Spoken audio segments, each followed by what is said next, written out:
Buenas noches, mi nombre es Carol Tatiana Castro Ortegón, soy estudiante de la Universidad Nacional a distancia,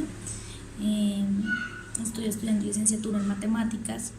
La materia por la cual estoy haciendo este video es antropología y se va a explicar el término o el concepto de cultura en el ámbito de la antropología, cómo ha sido el avance, cuál es el concepto general, la diferencia entre sociedad. Entonces vamos a explicar un poco sobre todas estas a raíz de las preguntas que nos dan como ayuda. La primera pregunta es, por ejemplo, ¿cuál es el significado que se le otorga a la cultura en el ámbito de la antropología? Entonces, pues nos dan unos textos donde podemos ver que hay dos tipos de pensamientos: está el materialista y está el mentalista. En el materialista consideramos que la cultura es un comportamiento de objetos materiales que se facilitan o se adaptan a un grupo o entorno social. Cuando hablamos de los mentalistas, que son como lo que han avanzado y han estudiado a lo largo de todo este tiempo, podemos decir que es un sistema de hábitos y costumbres propios de cada ser humano, ¿sí? Que lo vamos adquiriendo a través de todo un proceso biológico de nuestros antepasados, ¿sí? Hay una pregunta que dice que ¿por qué la cultura es el concepto central para la antropología?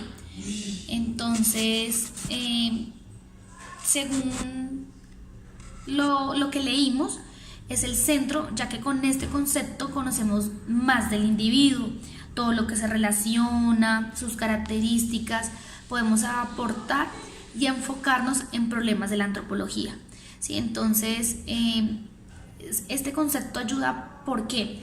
Porque estudia al individuo desde sus creencias, sus problemas, sus costumbres, y ayuda a los problemas de la antropología, lo que veníamos diciendo. Hay la otra pregunta que hablaba hace un rato, es, por ejemplo, ¿qué se diferencia entre la cultura y la sociedad? ¿Sí? Entonces, empecemos, por ejemplo, ¿qué es una sociedad? La sociedad es un grupo de personas que buscan un bien común entre ellas, ¿sí? Eso es lo que es sociedad, con reglas y con lo que tengan, con sus estrategias para llegar a algo común. Mientras que cultura es la forma de la vida, ¿sí? Son los comportamientos del ser humano. Entonces, voy a explicar tres términos que nos toman nos preguntan en lo último, en la última pregunta, que es, por ejemplo, ¿qué es eculturación? Entonces, es el aprendizaje que se adquiere de manera consciente o inconsciente, ¿sí? Pues porque muchas veces nosotros estamos en una sociedad y de una u otra forma tenemos la cultura de la iglesia, dependiendo en qué ámbito pues estemos viviendo o en el que crecemos, ¿sí? Entonces, por eso es inconsciente o inconsciente de un individuo que desde niño adquirimos y pues vamos de las creencias de los mayores. El otro concepto es relativismo cultural. La cultura posee rasgos que caracteriza a cada cultura. Lo que pasa en una cultura es bien moral, pero para otra es inmoral, ¿sí? Por eso cada una tiene sus propias creencias, sus características, y esto es lo que las diferencia, ¿sí? Cuando hablamos, por ejemplo, del etnocentrismo, entonces aquí hay es distinto a lo del relativismo cultural, porque dice que es la manera en que los individuos valoran su propia cultura. En esta se diferencia del concepto del relativismo, ya que solo se respetan o solo se mantiene las creencias de la propia cultura, ¿sí? Para ellos no hay otra opción, es eso y ya.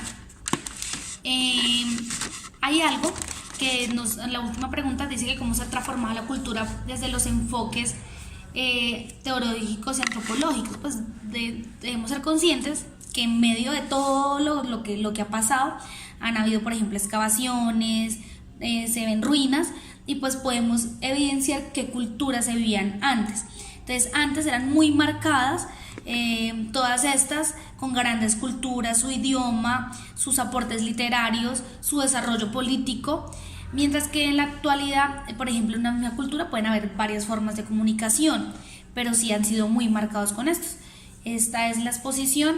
Muchas gracias por prestarme atención. Gracias.